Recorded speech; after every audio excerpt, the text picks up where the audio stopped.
Hello everyone. आशा करता हूँ कि आप सभी लोग बहुत बढ़िया होंगे। और आर्मी डिफेंस की जो वैकेंसी है जिसमें अपन डिस्कस करेंगे एसएसआर की आप प्रिपरेशन कर रहे हैं तो एसएसआर में आप सभी लोगों का स्वागत है। एलाइड ग्रुप में ये अच्छा चैनल है या अच्छा प्लेटफॉर्म है जो बहुत सारे बच्चों की मदद करता है। देखिए, हमें अपने आप को बढ़ाने से मतलब है तो वहीं हमें आपके साथ में ही मतलब है कि आप लोग भी एक अच्छी स्टडी करो और अच्छी स्टडी करने के साथ में आप एक अच्छे प्लेसमेंट में पहुंचो। दुनिया में बहुत सारी चीजें मैं आपको ज़्यादा समय नहीं लूंगा क्योंकि मेरा आपसे जुड़ने का पहला दिन है और ये पहली वीडियो है। तो मैं आपसे यही कहना चाहूँगा कि एक होती है मोटिवेशन चीज और एक होता है कि हम क्यों मोटिवेट हुए। तो मेरा मानना ये मेरा पर्सनल व्यू है कि मोटिवेशन हम किसी चीज को सुन लें और समझ लें या पढ़ लें और फिर हमारे मन में वो चीज आ जाए तो वो एक लिमिटेड समय के लिए रहता है। वहीं अगर हम कोशिश करें कि जो आग हमारे अंदर खुद लग जाए किसी चीज की तो वो मोटिवेशन जब तक नहीं जाती है जब तक हम उस चीज को टारगेट को प्राप्त ना कर लें। तो मेरा आपसे यही कहना है कि हम जो आपका सिलेबस है वो पूरा कंप्लीट लेकर चलेंगे। ठीक है, इस सिलेबस की अगर अपन बात करें तो आयुष सर ने आपको सिलेबस पूरा डिस्कस करा ही दिया और मैं नवल सर आपको पूरा सिलेबस को पढ़ाऊंगा। कम से कम दिनों में और बेहतर से बेहतर कोशिश करेंगे कि हम आपके सिलेबस को कंप्लीट करा सके और साथ में आपको समझ में भी आए। उससे भी बड़ी बात कि आपका सिलेक्शन हो जाए, आपका सिलेक्शन होना, आप एक अच्छे प्लेसमेंट में पहुंचे, यही हमारा सबसे बड़ा उद्देश्य होता है। तो इसमें अगर अपन बात करें एसएसआर में तो एसएसआर में ये सारी चीजें एक सैंपल पेपर है जो दिया हुआ है।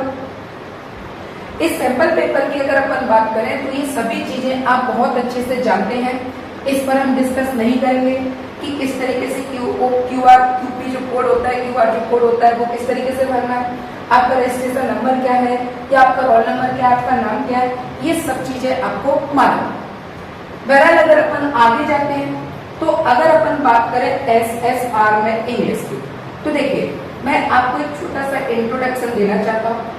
एसएसआर में सबसे पहली बात है कि जब आप तैयारी करें तो इस तैयारी में आप इस चीज को लेकर चले कि हमने तैयारी किसकी कर रहे हैं, एसएसआर। सब्जेक्ट क्या हमारा, इंग्लिश। जब तक हमारे मन में नहीं है कि हम इसको तोड़ना चाहते हैं, करना चाहते हैं या पास होना चाहते हैं, सिलेक्ट होना चाहते हैं, तब तक ये हमारे किसी काम का नहीं है। अगर हमें इसको पास करना है तो आपको गांड बांधना पड़ेगी कि हाँ हम इसको पास करके बताएं। तो वैसे ही अगर अपन एसएसआर में इंग्लिश की बात करें तो पूरा सिलेबस आयुष सर ने आपको बता दिया है और मैं आपको पूरा सिलेबस बताऊंगा। इसमें सबसे पहले अगर अपन बात करें तो ये लिखा अपन ने पहला बुकेट में अगर अपन बात करें तो एंटोनियम, इसके अलावा सिनोनियम। ठीक, एंटोनियम इसको ही अपन क्या कहते हैं, अपोजिट वर्ड, या इसके अलावा इसको अपन क्या कहते हैं, सिमिलियर वर्ड। ठीक है, और इसके अलावा एक और होता है जिसमें अपन ने हो गया पहला, फिर इसके बाद दूसरा होता है वन वर्ड, फिर इसके अलावा होता है इडियम्स एंड फ्रेजल वर्ब। ठीक, अब इसमें से आपकी अगर तीनों की बात की जाए कि एसएसआर में क्या है, एसएसआर में वोकैब है, वन वर्ड है, इडियम, फ्रेजल और भी चीजें मैं अभी आपको बता रहा हूँ। देखिए, सबसे ज्यादा सिलेक्शन की अगर अपन बात करें तो आपको एक तो होता है 100% सिलेक्शन। 100% सिलेक्शन क्या कि जैसे सपोज दैट कि 25 क्वेश्चन दिए हुए, कितने क्वेश्चन है, 25, तो आपने 25 आउट ऑफ 25 किए।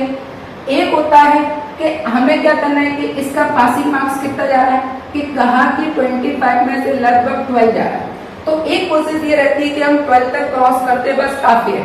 तो दोनों तरीके से हमें अपना क्या चाहिए, सिलेक्शन।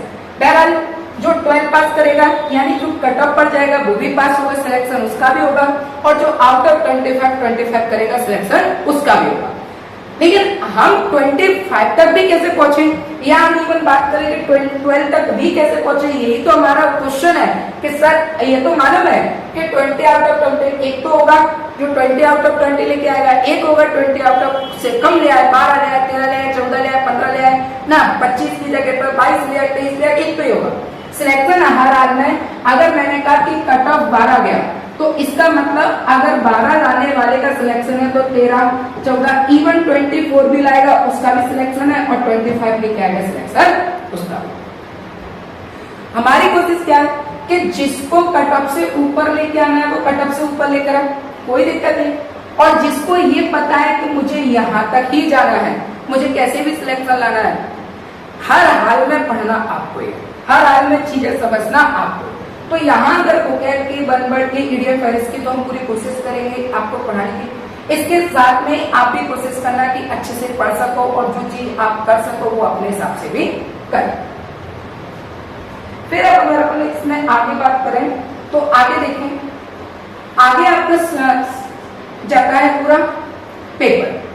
पेपर की अगर अपन डिस्कस करें तो पेपर में क्या है कि सबसे पहले दिया हुआ पैसेज, आपका क्या दिया रहता है, पैसेज। पैसेज की बात करें तो पैसेज में आपके क्वेश्चन रहते हैं। इस पैसेज को करने का तरीका है कि इस पैसेज को करते समय हमेशा याद रखें, पहले पैसेज को हमेशा अच्छे से पढ़ें, समझे, समझने के बाद फिर उस क्वेश्चन के ऊपर जाए और क्वेश्चन के हिसाब बिहार पर अपन को इसका आंसर निकालना होगा। एटलीस्ट अगर आप नहीं पढ़ पाते हो, मैं कई बार देखता हूँ कि बच्चे इनकी हिंदी निकालना शुरू कर देते, तो मैं आपसे ये कहना चाहता हूँ कि इवन अगर आपसे हिंदी नहीं निकल पाई है कोई बात नहीं, आप ये जो पैसेज दिया है रीड करने के बाद कम से कम इसकी आप क्या समझे, एक थीम समझे, एक स्टोरी समझे, ठीक है, कि ये किसके बिहाफ पर दिया हुआ है, मतलब मेरा पैराग्राफ जो है या अपन कहेंगे ये जो पूरा पैसेज है किस बिहाफ पर दिया है, किसकी बात कर रहा है। अगर हमें इवन इतना भी पता चल गया कि ये जो पैसेज है या ये जो पैराग्राफ है, कि सपोज दैट मैंने कहा कि कोई पैराग्राफ है, अब वो पैराग्राफ किसके ऊपर दिया है, पाठक के ऊपर दिया है, तो आप एटलीस्ट ये मान के चलिए कि क्वेश्चन भी उसी के बिहाफ पर जाएगा। आप मत निकालिए उसके लिए,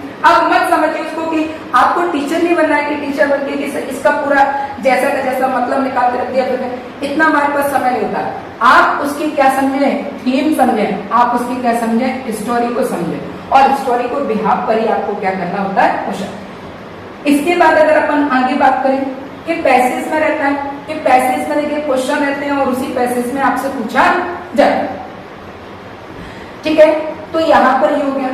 इसके बाद अगर अपन बात करें अगला, तो आगे अगर अपन बढ़ते हैं तो आगे आपको ये सारी चीजें दिख रही है, ये इसी में सिनोनियम पूछा गया है, देखिए ये इसी में क्या पूछा गया है, सिनोनियम पूछा गया है।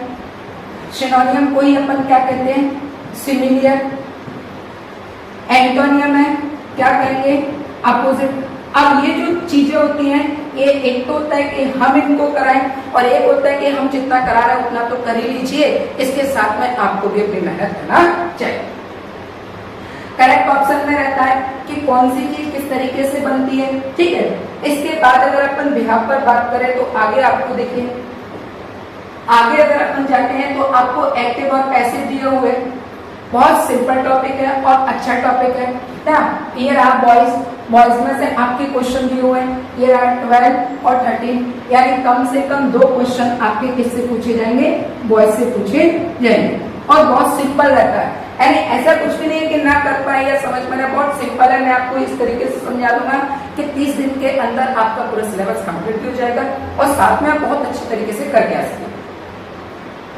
इसके आगे अगर अपन बढ़े तो आगे देखिए नैरेशन दिया हुआ है। नैरेशन भी बढ़िया टॉपिक होता है, बहुत अच्छा टॉपिक होता है, इनडायरेक्ट स्पीच रहता है। इसमें भी कम से कम कितने क्वेश्चन पूछे गए, 2 क्वेश्चन आपसे पूछे गए। तो ये क्वेश्चन है, इसको भी बहुत अच्छे से अपन कर लेंगे। आप इस चीज को दिमाग में रखकर चलिएगा कि अगर सिलेक्शन लेना है तो वो चीजों को समझिए जो हमें सिलेक्शन ले सकते। फॉर एग्जाम्पल मैंने आपसे कहा, हालांकि मैं मैथ का टीचर नहीं हूँ और ना ही मुझे मैथ से कोई मतलब है, लेकिन फिर भी मैं समझाने के लिए अगर मैं आपसे यही चीज कहूँ, तो मैंने एक बार देखा था कि किसी ने कहा कि 5 का स्क्वायर क्या होता है, तो उसने कहा 25, बहुत बढ़िया। कहा कि 15 का कितना होता है, कि 225, बहुत बढ़िया। कहा कि 25 का कितना होता है, तो उसने कहा 625, ये बहुत बढ़िया। अब यहीं पर अगर अपन बात करें कि 35 का स्क्वायर क्या है, तो अब नहीं बता पाए, क्योंकि वास्तव में 35 का स्क्वायर याद भी नहीं रहता है। कि चलिए कोई बात नहीं, कि एक तरीका क्या है कि हम ये लिख सकते हैं 35 और ये लिखा 35, अब इसका मल्टीप्लाई करके और जो भी आंसर आना है एक तो बुला सकते हैं। अब जैसे जैसे ये आंसर लेकर आ पाए तो उन्होंने कहा कि आप 45 का बताइए। हमने 45 का इसी ट्रिक से किया, और जैसे जैसे 45 का किया तो एक और फायर दाग दिया, किसका, 55 का बताइए। यानी उनकी संतुष्टि होने वाली नहीं थी, और 55 का निकाल पाए तब तक उन्होंने कहा कि 65 का बताइए।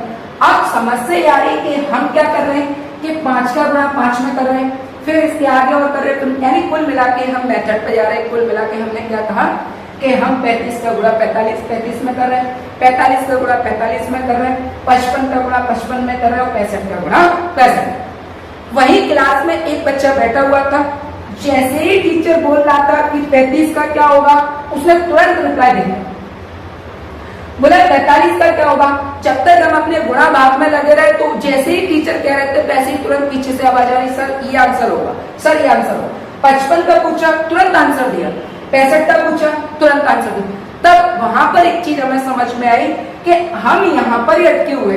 हम कहाँ पर अटके हुए कि 25, 225, 625 और ये यानी मल्टीप्लाई में वो लड़का बिना पेन चलाए और बिना किसी कारण के वो आंसर कैसे दे सकता है? क्या उसने रट लिए? एक तो ये हो सकता है, हाँ सर रट लिया होगा।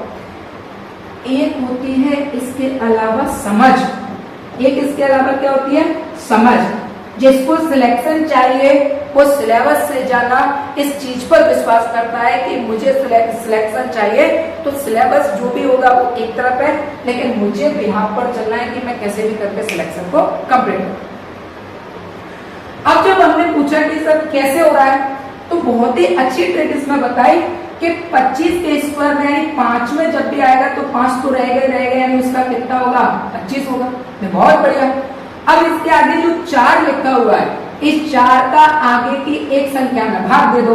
4 के आगे क्या है, 5, तो 4 पंजे 20 और ये आंसर आ गया 20, 25। और हम क्या लगे थे, हम लगे हुए थे क्या कि ये लिखा 45 और ये लिखा 45, 5 का इसमें, फिर किया, फिर इसमें, फिर इसमें, फिर इसमें, फिर इसमें, और फिर लाइन खींच के अब आ गया हमारा 20, 25। एक हम इसमें लिखा और एक बच्चा ये लगा हुआ था, कहा कि 55 का पता, तो 5 का 25 तो रहेगा ही रहेगा। 6 पंजे, 6 का किसमें कर दोगे, 5 का क्या कर दोगे, आगे बढ़ा दोगे, 6 पंजे 30। ब्रिलियंट, बहुत बढ़िया। 65 पे गए तो क्या किया कि 25 तो रहेगा ही रहेगा। 6 के आगे 6 सत्ते 42। तो बेटा इस बात को आप समझकर चलिएगा, सिलेक्शन ये ले पाए या ना ले पाए इसके फेवर में मैं नहीं कह सकता, लेकिन मैं श्योर हूं, आई एम श्योर सिलेक्शन ये ले। क्योंकि जहां आप ये सोचते हो कि मैं इंपॉर्टेंट हूं या मैं बेहतर हूं, वहां पर आप भूल जाते हैं कि आपसे बेहतर हजारों और दले हो। तो सिलेबस में क्या पकड़ना है, क्या नहीं समझना है, उस चीज को लेकर चलिएगा। उसी बिहाफ पर अपन क्या करेंगे, अपना इंग्लिश का सिलेबस कंप्लीट करेंगे। इंग्लिश का सिलेबस क्या करेंगे, कंप्लीट। और मैं आपको वही चीजें बताऊंगा जो एसएसआर में इंग्लिश जिस तरीके से पूछी जाती है, पुट आउट क्वेश्चन रहेगा कि ये क्वेश्चन ऐसे और डायरेक्ट बात कर सकते हैं, कंसल्ट कर सकते हैं अपने आपको, सर यहाँ पर दिक्कत आई, हम हमेशा आपके लिए अवेलेबल रहेंगे। तो उसके लिए जो भी इंफॉर्मेशन आयुष सर ने आपको बताई है पेड ग्रुप की, आप उसको जरूर ज्वाइन करिएगा। जैसे अगला क्वेश्चन देखा, द कस्टमर आस्क्ड दैट, ये लगा इफ, अगर इफ ऑलरेडी लगा हुआ है तो ये सेंटेंस क्या बनना है, इनडायरेक्ट। सेंटेंस क्या बनना है, इनडायरेक्ट। यानी इनडायरेक्ट से में क्या पूछा है, डायरेक्ट पूछा है। इनडायरेक्ट से में क्या पूछा है, डायरेक्ट पूछा। कोई बात नहीं, ये लिखता है कुड। कुड तभी होता है जब डायरेक्ट में क्या आया हो, कैन। भाई कैन का क्या होगा, कैन का होता है कुड। अगर कैन का कुड होता है तो कुड का क्या होगा, कैन। आप देखिए कैन कहाँ है, ठीक है, एक कैन ये है, कैन ये भी है, कैन ये भी, और ये क्या है, कुड, अटैक। अब आगे के लिए अगर अपन बात करें, सब्जेक्ट क्या लिखा है, ही। आई को अपन ने कस्टमर से चेंज किया होगा तो क्या आया होगा, ही। Book a table for a dinner, ये लिखा है दैट नाइट, और दैट नाइट का क्या होता है टू नाइट, दैट नाइट का क्या होता है टू नाइट। तो यहाँ पर अगर अपन देखें तो तीनों में एक जैसा, ठीक है। Can I a table for dinner tonight, ये तो can a book a table, ये नहीं होगा आंसर, पुट वाला पहले कट गया था। अब इसमें अगर अपन बात करें तो या तो आंसर सेकंड होगा या फिर कौन सा होगा फर्स्ट। यहाँ पर क्या कह रहा है कस्टमर आस्क द वेटर, और यहाँ पे अकेला क्या लिखा है सेट, ये नहीं है, तो आंसर क्या कहलाएगा फर्स्ट। इसको और भी जल्दी कर सकते थे लेकिन आपको उसके लिए सिलेबस पढ़ना पड़ेगा। बराबर। और अगर अपन आगे बात करें तो सेंटेंस में देखिए आपकी प्रीपोजिशन आएगी, सेंटेंस में क्या रहेगी प्रीपोजिशन, ये लिखा अपन ने प्रीपोजिशन। देखिए बेटा प्रीपोजिशन को अगर अपन बात करें तो इसको अपन दो भागों में बांटेंगे। प्रीपोजिशन कितने भागों में रहेगा, दो भागों में रहेगा। एक प्रीपोजिशन होती है कि जिनको हम सीखते हैं, यानी लर्निंग पोजिशन होता है, ये लिखा अपन ने लर्निंग प्रीपोजिशन। लर्निंग प्रीपोजिशन मतलब क्या कि हमें मालूम है कि इसका अर्थ ये, इसका मीन्स ये है, इनका मतलब मैं होता है, एक का मतलब मैं होता है और यहाँ यूज होता है, ये हो गया नॉर्मल। इसके अलावा आज का जो पैटर्न बदला हुआ है वो किसका जमाना हो गया फिक्स्ड का। यहाँ पर लिखा अपन है फिक्स्ड प्रीपोजिशन। फिक्स्ड प्रीपोजिशन का मतलब क्या है, देखिए बेटा ये जो लर्निंग पोजीशन है इसमें हम सीखते हैं, हमें मालूम चलता है कि इनका और एट का मतलब क्या है, इनका और एट का मतलब क्या है, ठीक है। बिटवीन का, ये लिखा अमंग का मतलब क्या है, हमने कहा बिसाइड और बिसाइड्स का मतलब क्या है, केवल हमने ये सीखा। इसके अलावा हमने कहा इन और इनटू क्या है, हमने कहा ऑन क्या है, एट क्या है, ठीक है, ओवर क्या है, अबव क्या है, ये हमने सीखा। ये हमने जाना कि इनका यूज यहाँ यहाँ होगा। इसके अलावा जो फिक्स्ड प्रीपोजिशन होती है वो फिक्स्ड प्रीपोजिशन क्या कहलाती है कि कहा कि इनटू, जहां इस मीनिंग के साथ इनटू आता है मतलब आता है, आप उसको चेंज नहीं कर सकते। कहा कि ये कुछ वर्ड है, मीनिंग है, वर्ब है, ठीक है, ऑब्जेक्ट है, इसके साथ में ऑन आएगा मतलब आएगा तो आएगा। कहा कि बिटवीन और अमंग क्या, हमने कहा बिटवीन और अमंग सभी जानते हैं दो के लिए या फिर दो से जाना। अब दो और दो से जाना के अलावा भी जिंदगी नहीं है क्या, बहुत कुछ है सीखने को। ये तो गई नॉर्मल कि दो या दो से जाना के लिए क्या आएगा बिटवीन और अमंग। लेकिन इसके बाद भी अगर अपन बात करें कि क्या होगा कि इसमें कुछ वर्ड फिक्स होते हैं, इसमें कुछ वर्ड क्या होते हैं फिक्स। फिक्स का मतलब आपको लगेगा कि यहाँ पर किसकी बात की जा रही है, चार लोगों की बात की, 5 लोगों की बात की जा रही है, लेकिन तब भी उसके साथ किसका प्रयोग करना है, मैं बिटवीन का, और आंसर आएगा ही बिटवीन। अब जिन लोगों को फिक्स प्रीपोजिशन की अंडरस्टैंडिंग नहीं होती है फिक्स की, वो क्या करेंगे कि यहाँ पर बात कितनी की थी है, 5 ऑब्जेक्ट आ रहे हैं। तो जैसे उन्होंने देखा कि 5 ऑब्जेक्ट आ रहे हैं, क्या आएगा आंसर अमंग। अब आंसर अमंग आ गया, वो टिक लगा के आ गया, उसको क्या लगेगा कि मेरा सिलेक्शन हो गया। अब रिजल्ट आया तो पता चला कि वो नॉट सिलेक्टेड, यानी सिलेक्शन नहीं हुआ। तब हमें अपनी कमजोरी महसूस होती, कास्ट आंसर पढ़नी होती है, समझ। तो ऐसी चीजों के लिए आपको क्या करना है कि पेड जो ग्रुप है आपका, जो आयुष सर ने आपको बताया है उसमें ज्वाइन होइए और आप सीधे हमारे मार्गदर्शन में आएंगे, जहां पर हम आपको सीधे सीधे ये बताएंगे कि यहाँ पर ये क्वेश्चन ऐसे पूछा जाता है और इसको ऐसे कर, आवश्यकता पड़ी तो आपको और भी ज्यादा बताया जाए। तो ये हो गई प्रीपोजिशन की बात, प्रीपोजिशन आएगी। फिर देखिए इसके बाद आगे में अगर अपन देखें तो यहाँ पर देखिए अगला क्वेश्चन जो लिखा हुआ है, आगे के क्वेश्चन की अगर अपन बात करें तो देखिए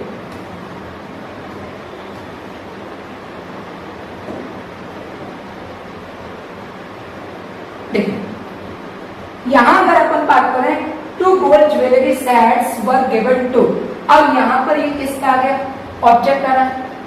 ये सभी के सभी ऑप्शन किसके हैं, ऑब्जेक्ट के। तो ये भी हम पढ़ेंगे, ये किसमें पढ़ेंगे, नाउन और प्रोनाउन में समझेंगे कि ऑब्जेक्ट क्या है, सब्जेक्ट क्या है, किस तरीके से काम करता है। आई वॉज प्लीजेंट, प्लीज या प्लीजिंग, या ये सभी के सभी किसकी काम कर रहे हैं, वर्ब की, और ये यहाँ पर किसका काम कर रहा है, एडवर्ब। कभी कभी ये किसका भी काम कर जाते हैं, एडजेक्टिव का। कुछ वर्ड ऐसे होते हैं जो अपने आप में एडजेक्टिव भी वही कहलाते हैं और एडवर्ब भी वही कहलाते हैं, उसकी भी हमें समझ रखना है। इसके बाद ये जितने भी कोई ऑप्शन है, देखिए अगला 20 का ये वाला जो ऑप्शन दिया हुआ है ये किसका दिया हुआ है, वर्ब का। और जहां हम वर्ब पढ़ते हैं वहीं पर हमें क्या क्लियर करना होता है, टेंस। इसके बाद सेम है, nowadays great many things blank from plastic. अब इस क्वेश्चन के और अगर हम देखें तो ये बहुत अच्छा क्वेश्चन है। नाउ ए डेज लिखा हुआ है, नाउ और ये जो डेज लिखा हुआ है ये कीवर्ड होता है। ये कीवर्ड किसका होता है, प्रेजेंट कंटिन्यूअस का। अब प्रेजेंट कंटिन्यूअस का होगा इज, एम, आर, ठीक है। तो यहाँ पर देखिए इज, एम, आर।